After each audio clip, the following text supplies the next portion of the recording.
Good morning my dear students. आप सभी को बीसीसी के यूट्यूब चैनल पे मैं आलोक करंट अफेयर्स क्लासेस में स्वागत करता हूं। आप सभी देखिए और प्लीज इस क्लास को लाइक सब्सक्राइब और शेयर करना ना भूलें। तो वो सब करते रहें और क्लास का आनंद लेते रहें। तो आइए आज के जो महत्वपूर्ण प्रश्न है वैसे सारे प्रश्नों को देखते हैं। तो एक नंबर है डिफेंस एक्सपो 2022 का आयोजन। तो इसका आयोजन गुजरात के अंदर हुआ, ध्यान रखना है, और प्रधानमंत्री मोदी ने इसका उद्घाटन किया। इसका थीम पाथ टू प्राइड है, ध्यान रखिएगा, पाथ टू प्राइड इसका थीम है। और यहीं पर HTT-40 स्वदेशी ट्रेनर विमान का अनावरण प्रधानमंत्री के द्वारा किया गया, जो कि आपका हिंदुस्तान एरोनॉटिक लिमिटेड के द्वारा ये विकसित किया गया था, ध्यान रखिएगा।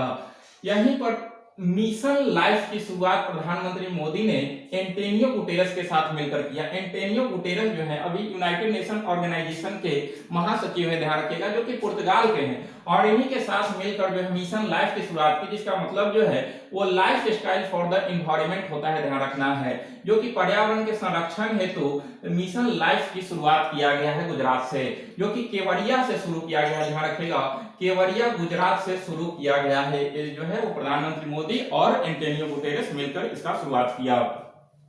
अगला है कि ज्योति यारा जी ने नेशनल ओपन एथलेटिक्स चैंपियनशिप में 100 मीटर की दौड़ 12.82 सेकेंड में पूरा कर अपना 13 सेकेंड का रिकॉर्ड तोड़ दिया।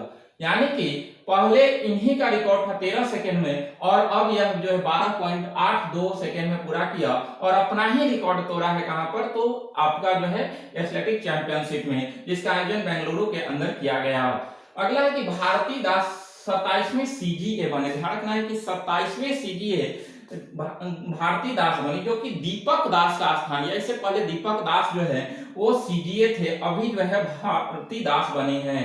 फर्स्ट सीजीए CS स्वामीनाथन थे, जो कि 1976-77 में बने थे। संविधान में सीजीए का उल्लेख नहीं है, ध्यान रखिएगा, कैग का उल्लेख है। सीएजी का उल्लेख जो है 148 के अंदर किया गया है आर्टिकल में, लेकिन सीजीए का उल्लेख नहीं किया गया, ध्यान रखिएगा। तो ये लेखांकन मामले में जो है प्रधान सलाहकार होते हैं, लेखा जोखा में जो है वो प्रधान सरकार भारत सरकार के सीजीए होते हैं। और कैग वर्तमान में गिरीश चंद्र मुर्मू है, ध्यान रखिएगा, और इसका उल्लेख भारतीय संविधान के आर्टिकल 148 में किया गया है। अगला है कि मल्लिकार्जुन खड़गे कांग्रेस के नए अध्यक्ष बने हैं। काफी महत्वपूर्ण प्रश्न है, क्योंकि लगभग जो है वो देखा जाए तो 24 साल बाद जो है कांग्रेस को गैर गांधी परिवार से अध्यक्ष मिला है। तो मल्लिकार्जुन खड़गे कांग्रेस के अध्यक्ष बने। शशि थरूर को इन्होंने हराया। इनके विरोध में शशि थरूर चुनाव लड़ रहे थे। 24 साल बाद गैर गांधी परिवार से कोई अध्यक्ष चुना गया है, ध्यान रखना है। आपका 1998 से 2017 तक जो है लगातार सोनिया गांधी कांग्रेस के अध्यक्ष रहे। 2017 से 19 राहुल गांधी जो है वो अध्यक्ष रहे। 2019 के जो है वो लोकसभा चुनाव के हार के बाद जो है वो राहुल गांधी जो है कांग्रेस पद से इस्तीफा दिया, और उसके बाद 2019 से लेकर जो है वो अभी तक सोनिया गांधी अंतरिम अध्यक्ष के तौर पर कार्य कर रही थी। तो इस तरह से कांग्रेस का ध्यान रखिएगा कि 24 साल बाद जो है गैर गांधी परिवार से कांग्रेस को अध्यक्ष मिला है। अगला प्रश्न है कि रोजर बिन्नी बीसीसीआई के नए अध्यक्ष बने। इन्होंने सौरभ गांगुली का जगह लिया, रोजर बिन्नी, इन्हें बीसीसीआई का अध्यक्ष बनाया गया। 36वें अध्यक्ष बने, ध्यान रखिएगा। अगर हम बात करते हैं कि बीसीसीआई की, तो बीसीसीआई की स्थापना 1928 में हुआ था, जिसका मुख्यालय मुंबई के अंदर है। अगला है कि महिला आईपीएल 2023 आयोजित किया जाएगा। तो 2023 में महिला आईपीएल का आयोजन किया जाएगा पहली बार, ध्यान रखिएगा। अभी तक जो है वो पुरुष आईपीएल हो रहा था, अब जो है वो महिला आईपीएल का आयोजन जो है 2023 से किया जाएगा, ध्यान रखिएगा। एशिया का सबसे बड़ा कंप्रेस्ड बायोगैस प्लांट का उद्घाटन पंजाब में किया गया, ध्यान रखिएगा।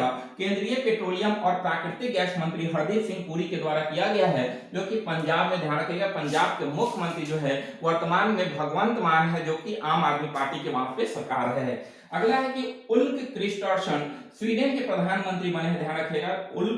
उल्फ क्रिस्टर्सन स्वीडन के प्रधानमंत्री बने हैं, ध्यान रखना है। अगला है कि सेहान करुणा तिलका, जो कि श्रीलंकाई लेखक है, और इन्हें बुकर अवार्ड 2022 दिया गया, ध्यान रखना है। बुकर अवार्ड से सम्मानित किया गया सेहान करुणा तिलका को, जो कि श्रीलंकाई लेखक है।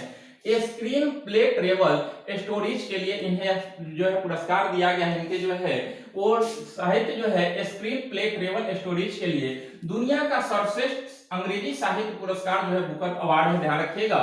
और यह जो है वो आपको फ्रांस में फ्रांस की सरकार के द्वारा जो है ये आपके आयरलैंड के द्वारा जो है दिया जाता है, ध्यान रखिएगा। आयरलैंड खासकर जो है अंग्रेजी साहित्य के लिए पुरस्कार प्रदान करती है। और बात करें अंतर्राष्ट्रीय बुकर पुरस्कार, तो बुकर पुरस्कार और अंतर्राष्ट्रीय बुकर पुरस्कार में अंतर है, क्योंकि अंतर्राष्ट्रीय बुकर पुरस्कार 2022 जो है वो गीतांजलि श्री को टॉम ऑफ सैंड के लिए, जो कि हिंदी उपन्यास रेत की समाधि का अंग्रेजी रूपांतरण था, इसी के लिए दिया गया। तो अंतर्राष्ट्रीय बुकर पुरस्कार जो है वो हिंदी से अंग्रेजी में जो है रूपांतरित साहित्य के लिए आपका अंतर्राष्ट्रीय बुकर पुरस्कार दिया जाता है, जो कि आपका रेत की समाधि का अंग्रेजी अनुवाद टॉम ऑफ सैंड था, इसके लिए गीतांजलि श्री को दिया गया था अंतर्राष्ट्रीय बुकर पुरस्कार, जो कि अंग्रेजी अनुवाद था। जबकि अंग्रेजी साहित्य के लिए आपका बुकर अवार्ड दिया जाता है, जो कि इस बार जो है वो श्रीहान करुणान तिलका को दिया गया, जो कि श्रीलंकाई लेखक हैं। अगला है कि बैलोन डी अवार्ड 2022, तो ये एलेक्सिया पुटेलस और करीम बेंजेमा को दिया गया। ये पेरिस में वार्षिक फुटबॉल समारोह, यानी फ्रांस में जो है हर वर्ष जो है वार्षिक फुटबॉल समारोह होता है, उसी में यह पुरस्कार दिया जाता है फुटबॉल श्रेणी में। स्थापना 1956 में हुआ था। सर्वाधिक बार लियोनेल मेसी को, जो कि अर्जेंटीना के हैं, और इन्हें कुल 7 बार बैलोन डी अवार्ड से नवाजा गया है, ध्यान रखना है। अगला है कि भविष्य क्या है, तो पेंशन भोगियों के लिए एकीकृत पोर्टल है, जो कि पेंशन भोगियों की सभी जरूरत को नॉन स्टॉप समाधान जो है वो शुरू करता है, ध्यान रखना है आपका। यानी कि पेंशन भोगियों को सारा सुविधा इस पोर्टल पे जो है उपलब्ध मिलेगा। जीआई महोत्सव 2022 तो ये वाराणसी में संपन्न हुआ, और मोस्ट पॉपुलर जीआई प्राइज जो है इस बार हैदराबाद हलीफ को दिया गया, ध्यान रखेगा। हैदराबाद हलीफ को यह पुरस्कार मोस्ट पॉपुलर जीआई प्राइज दिया गया, ध्यान रखना है। अगला है कि वीरांगना दुर्गावती टाइगर रिजर्व, तो ये मध्य प्रदेश का 7वां टाइगर रिजर्व बना है, ध्यान रखना है। मध्य प्रदेश का 7वां टाइगर रिजर्व वीरांगना दुर्गावती टाइगर रिजर्व बना है, और आपका टाइगर स्टेट का दर्जा मध्य प्रदेश को ही दिया गया है। अगला है कि अरमानी गिरधर रक्षा सचिव बने, जबकि रक्षा मंत्री अपने जो है वर्तमान में राजनाथ सिंह है, और अरमानी गिरधर को रक्षा सचिव बनाया गया है। फिफ्थ खेलो इंडिया यूथ गेम्स 2022, तो इसका आयोजन मध्य प्रदेश में किया गया। फर्स्ट नई दिल्ली में हुआ था, और चौथा 2021 हरियाणा में हुआ था। तो ध्यान रखना है कि 5वां खेलो इंडिया यूथ गेम्स जो है मध्य प्रदेश के अंदर 2022 में आयोजित किया जाएगा।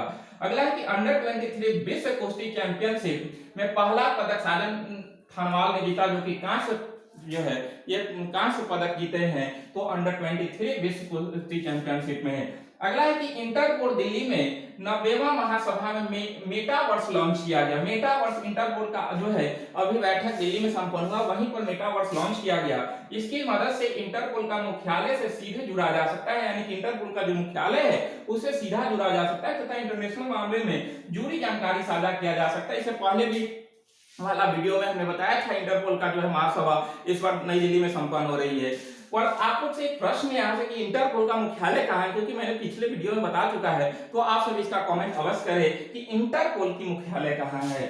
अगला है कि अग्नि प्राइम का चांदीपुर से सफल परीक्षण किया गया। उड़ीसा के चांदीपुर से अग्नि प्राइम को परीक्षण किया गया, और यह डीआरडीओ द्वारा विकसित और परीक्षण किया गया। ध्यान रखिएगा, डीआरडीओ इसको विकसित किया और परीक्षण भी किया, और यह अग्नि श्रेणी की नई पीढ़ी है, जिसका मारक क्षमता 1000 से 2000 किलोमीटर तक है, ध्यान रखना है। एलआईसी ने धन वर्षा योजना लॉन्च किया। एलआईसी ने धन वर्षा लॉन्च किया है, जिसमें जो है एक बार जो है वो प्रीमियम जमा करके पूरे जीवन भर तक के लाइफ इंश्योरेंस रहेगा आपका। तो एलआईसी ने धन वर्षा योजना लॉन्च किया। 2 दिवस है, विश्व सांख्यिकी दिवस 20 अक्टूबर को, और पुलिस स्मृति दिवस जो है 21 अक्टूबर को, और यह भारत में मनाया जाता है, ध्यान रखिएगा, पुलिस स्मृति दिवस 21 अक्टूबर को, क्योंकि इसी दिन जो है वो 1959 को लद्दाख में चीनी सेना के हमले के बाद 10 सीआरपीएफ के जवान शहीद हुए थे, उन्हीं के स्मृति में यह दिवस मनाने की घोषणा किया गया। तो ध्यान रखेंगे, ये सब आपके परीक्षा की दृष्टि से सारे अहम प्रश्न है, आप सभी देखें, और प्लीज क्लास को लाइक, सब्सक्राइब और शेयर करना ना भूले, और पीछे की वीडियो भी अवश्य देखते रहे। तो आप सभी को आज इतना ही, आप सभी को बहुत बहुत धन्यवाद।